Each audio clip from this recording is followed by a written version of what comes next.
we've been saying since day one. You were with us, or in our second or third year, but since day one, we've been talking about how the harsh economic and energy policies prescribed for the left, because they're overplaying, spreading the fear on climate, just like they spread the fear on COVID. Now, a story just posted an hour ago on the Ocean State Current.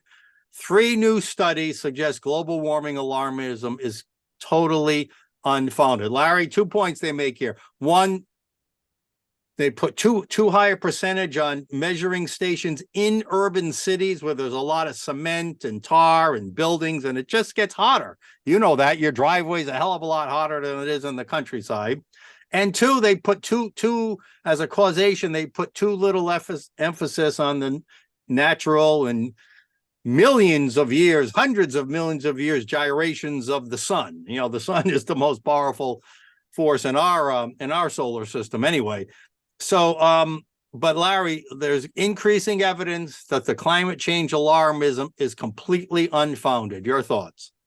Well, Stan, I remember when I was in grad school, there was the big scandal from the UN where they were cooking all the numbers, right? So everything that they said was wrong, and they were all conspiring. The documents all got leaked.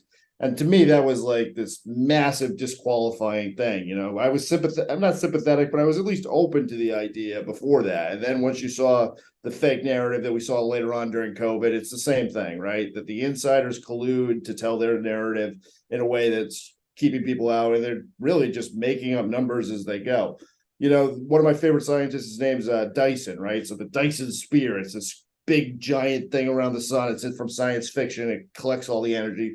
Brilliant physicist, right?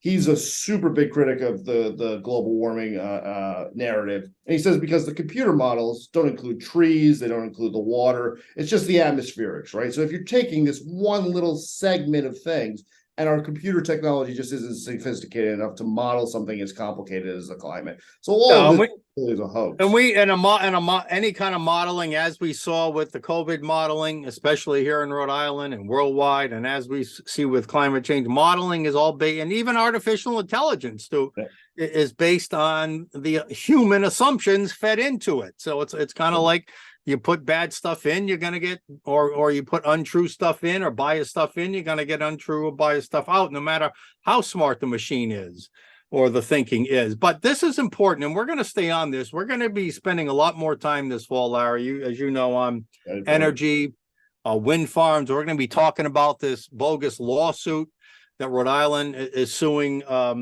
big oil companies. We've talked about in the past. We'll be talking about more in the future, but it impacts everybody. It's raising the cost of energy. It's decreasing energy choices for families, and it's decreasing other choices. For instance, as you know, if we talked about in the early 2030s, you're not going to be able to buy a traditionally powered gas car. You're going to be forced, if you want to buy a car in Rhode Island, you're going to be forced to buy a more expensive, less reliable electric vehicle.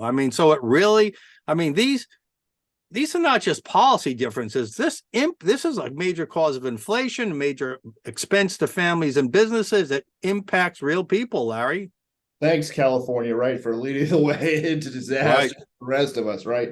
It's what should be not shocking at this point, but it is over and over again. It's always the little guy that's getting screwed up when these big models come out, right? So it's the working guy that's just trying to get by for his family. Time and time again, the elites get more richer and more powerful by things like electric energy for cars, and the Amazon during COVID. There were so many examples of the wealthier getting wealthier and the little guy getting screwed.